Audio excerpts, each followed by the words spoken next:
আচ্ছা, এইসব জায়গায় ভুল করে টোল দিবেন না, কেননা এইসব জায়গায় টোল দেওয়ার কোনো নির্দিষ্ট কোনো কারণ নেই এবং তারা যে কেন নেয় সেটা তারা নিজেও জানে না।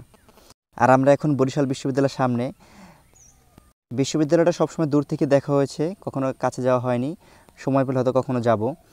আমাদের সামনেই রয়েছে লেবুখালীর সুবিশাল ব্রিজ। শুধুমাত্র ব্রিজটা দেখার জন্য দূর দূরান্ত থেকে মানুষের ভিড় পড়ে যায় বিকেলবেলা, এবং রাতের বেলা দেখতে খুব বেশি সুন্দর লাগে এবং খুব সুন্দর একটা ভিউ পাওয়া যায়।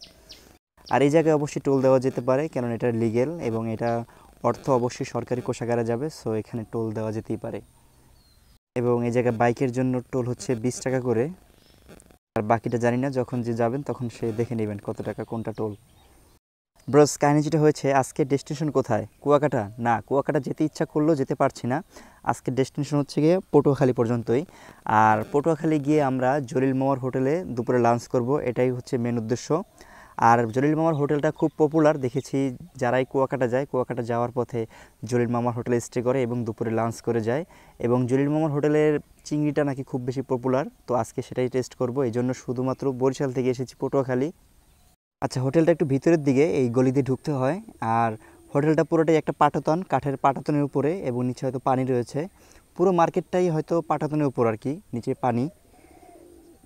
জানি না কোন ব্লগার এসেছিল, এসে ভাইরাল করে দিয়ে গেছে, এরপর থেকে হোটেল খুব জমজমাট চলতেছে। এই জন্য আমরা সেই বরিশাল থেকে এসেছি শুধুমাত্র দুপুরে লাঞ্চ করার জন্য। ভাবা যায় কতটা পিনিক। আর এখন সময় দুপুর 12টা, হোটেলের ভিতরে খুব বেশি একটা ভিড় নেই, সময় গড়ানোর সাথে সাথে ভিড় আস্তে আস্তে বাড়বে। আচ্ছা, একটু ফ্রেশ হয়ে নিচ্ছি যেহেতু অনেক দূর থেকে এসেছি। আর আমাদের খাবার দাবার অলরেডি চলে এসেছে। এই যে এক বল ভর্তি ভাত। আচ্ছা, ভাতের কিন্তু কোনো লিমিট নেই, যতটুকু ইচ্ছা ততটুকুই খেতে পারবো। আসলে দুনিয়াতে কোনো কিছুই লিমিট ছাড়া হয় না, অবশ্যই লিমিট রয়েছে। এবং কেননা তিনি টাকাটা ওইরকম পরিমাণই ধরেছে, যার কারণে ভাত এক বল দিয়েছে।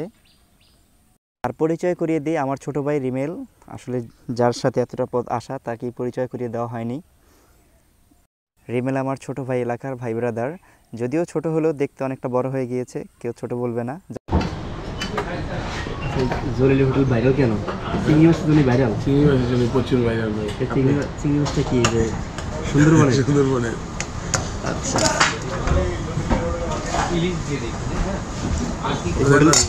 এই হোটেল ভাইরাল হলো কিভাবে? কোনো এক ব্লগার মানে ভাইরাল করেছে নাকি? ব্লগার দেন না, পাবলিক এমনি। ভাই চিংড়ি দিও দুইটা, সালাদ দিও ভাই, সালাদ দাও না, পেস্টি দিও আর ডাইল দিও। ওকে, একটু জলদিও তো ভাই, হালকা জলদিও মধ্যে ব্যাস।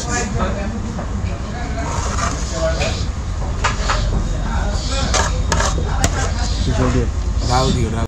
আচ্ছা, যেহেতু চিংড়ি মাছটা এই জায়গার স্পেশাল, সেজন্য আমরা চিংড়ি মাছটা নিয়েছি। আর চিংড়ি মাছটা হচ্ছে ছোটো ছোটো চিংড়ি মাছ, পেঁয়াজ দিয়ে ভুনা করা ওইরকম টাইপের আর কি। চিংড়ি মাছের পাশাপাশি অন্যান্য আইটেমও পাওয়া যায়, আপনারা চাইলে ট্রাই করে দেখতে পারেন। আর আজকে যদি আমি অনেস্ট রিভিউ দেই, সেক্ষেত্রে যদি কেউ কুয়াকাটা যাওয়ার পথে কিংবা জলিলের হোটেলের সামনে দিয়ে যান, তাহলে দুপুরে লাঞ্চটা আর কি সেরে নিতে পারেন। তাছাড়া আমাদের মতো এত দূর থেকে এসে শুধুমাত্র লাঞ্চের উদ্দেশ্যে আসা সত্যি বোকামি হবে। খুব বেশি আহামরি তেমন কিছুই আমি দেখতে পেলাম না।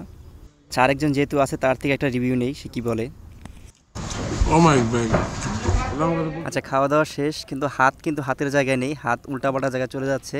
খাওয়া দাওয়া হয়তো বেশি হয়ে গেছে। আমি যাচ্ছি ভাই।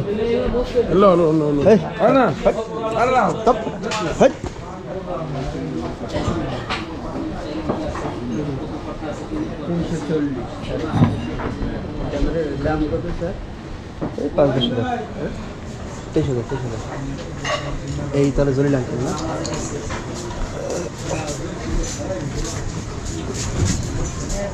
আচ্ছা, এদিকে মাটির চুলাতে ভাত রান্না চলছে, আর এদিকে মুরগির মাংস রান্না হচ্ছে।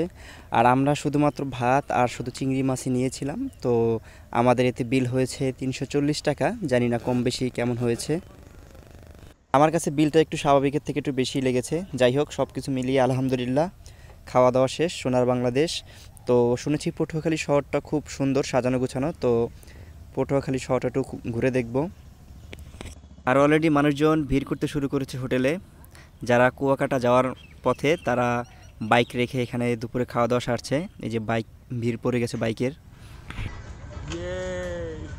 আচ্ছা, এখন আমরা পটুয়াখালী শহরটা ঘুরে দেখব, এই জন্য বের হয়ে পড়েছি। আর উদ্দেশ্যহীনভাবে ঘুরবো, জানি না কোথায় যাব। আচ্ছা, আমরা এখন যেখানে এসেছি সেটা হচ্ছে গিয়ে পটুয়াখালীর সেলফি রোড। রাস্তাটা দেখতে খুবই সুন্দর, বিশেষ করে বিকেলবেলা এবং বন্ধের দিনগুলোতে এই রাস্তায় পুরো একটা জমজমাট লেগে যায়। আর এই রাস্তাটার সাথেই হচ্ছে বিভিন্ন জেলা কর্মকর্তা, তারপর তাদের অফিস আদালত, তো যার কারণে এই রাস্তাটা চলাচল একটু সীমিত করে দেওয়া হয়। আচ্ছা, ঘুরে ফিরে যতটুকু বুঝতে পারলাম, রাজশাহী সিটির মতো পটুয়াখালী সিটিটা অনেক সুন্দর, সাজানো গোছানো। আর বিভিন্ন জায়গায় সৌন্দর্য বর্ধনের জন্য কাজ চলতেছে এখনও। আচ্ছা, যদি কোনো পটুয়াখালীর ভাই ব্রাদার দেখে থাকেন ভিডিওটা, অবশ্যই কমেন্টস করে জানাবেন। আচ্ছা, আমি মনে হয় ভুল জায়গায় চলে এসেছি, তো আমার লাইফে লাভ লস নেই, সুতরাং আমি সাইডে চলে যাই। তারপর আর কি স্যাড সং। আচ্ছা, যাই হোক, অনেক মজা হলো, ফান হলো। এই জায়গায় কিছুক্ষণ আড্ডা দেওয়ার পর আমরা আবার গো ব্যাক করি। ব্রোস, কাহিনি যেটা হয়েছে, জাস্ট একটা আবার ভিউটা ইমাজিন করেন। মাশাল্লাহ, কতটা সুন্দর। রাস্তার এক সাইড দিয়ে ছোট নদী বেঁকে বেঁকে গিয়েছে এবং তার পার্শ্ব ধরেই খেজুর গাছগুলো সারি সারিভাবে দাঁড়িয়ে আছে। মাশাল্লাহ, অনেক সুন্দর। এরকম সুন্দর ভিউ দেখতে দেখতে একটা ইন্ট্রো দেওয়াই যায়। সো হ্যালো দেওয়ার, আসসালামু আলাইকুম, this is Nirob Hossain, welcome to Nirobgiri. Hope you guys are doing fine. আচ্ছা, যাই হোক, ভিডিওর ইন্ট্রো যেহেতু সবাই ভিডিওর শুরুতেই দেয়, কিন্তু আমি ভিডিও ইন্ট্রো দেওয়ার জন্য একটা সুন্দর একটা পরিবেশ খুঁজি। আচ্ছা, একটা ব্যাপার শেয়ার করি, সেটা হচ্ছে গিয়ে জীবনে অর্থ সম্পদের পরিমাণ ভারী না করে এই আল্লাহর সৃষ্টি প্রকৃতি দুনিয়াটা ঘুরে বেড়ান এবং ভালো ভালো কিছু মুহূর্ত, ভালো ভালো কিছু মেমোরি দিয়ে জীবনকে ভারী করুন, দেখবেন জীবনে হ্যাপিনেস খুঁজে পাবেন। তো দেখতে দেখতে আজকে আমরা ভিডিওর প্রায় শেষ প্রান্তে চলে এসেছি। তো নিরাবাউট, টাটা, গুড বাই, আল্লাহ হাফেজ।